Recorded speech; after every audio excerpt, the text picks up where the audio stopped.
Thank you for joining us. I'm Bill Jasper, and again we have Kurt Hyde. He's an election integrity specialist and has written the article in our October 22nd, 2018 issue, Voter Fraud, Manipulating the Vote. Kurt, there's an issue that many of us have heard about and wonder whether there's any validity to it, and that is, can voter machines, electronic digital voter machines, be accessed and influenced remotely, say from across the street or somewhere in the same building, and mess with the vote that way? That is a question that a lot of people are asking, and I know Judge Moore asked that question in his lawsuit contesting the senatorial special election in Alabama from last year.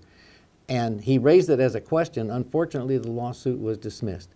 I have talked to numerous experts myself about this, and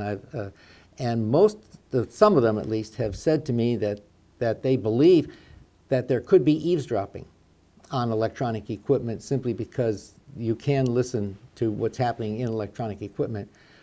But whether or not the means are there to manipulate the vote or make the changes, these were the questions that Judge Moore asked in his lawsuit, and now because the lawsuit was dismissed, it hasn't been answered.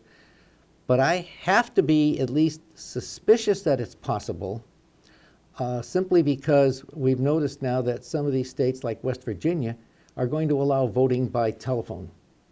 And mobile app. Excuse me, yes, by a mobile app. And that would indicate to me that some sort of wireless technology is available, at least in some places.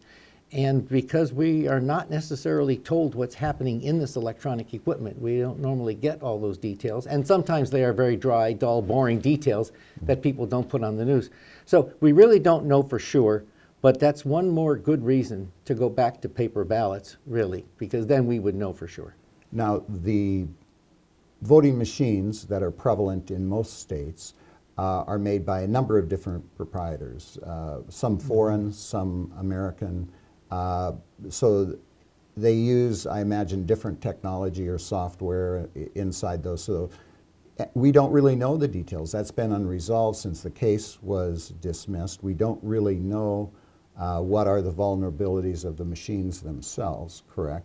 That's correct. We don't really know because each one of them uses its own proprietary technology, and unless somebody asks, and even then when they ask, it may not be answered, the question might not be answered. However, the direction that they're going in West Virginia with the mobile apps on a smartphone, that would definitely, since it goes over the internet, be vulnerable to whatever hacking capabilities any hacker might have on the internet, correct?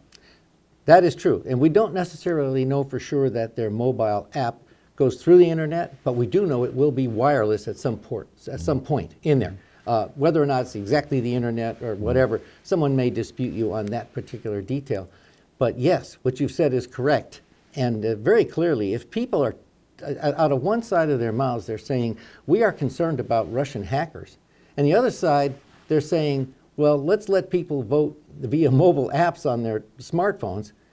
I'm saying, where is the sense here? Where is the sense? I don't see to me, this doesn't make sense. For more on this and all the other issues concerning voter integrity, voter security, election fraud, please go to thenewamerican.com. Kurt's article, Voter Fraud, Manipulating the Vote, has just come out in the October 22nd issue of the New American magazine.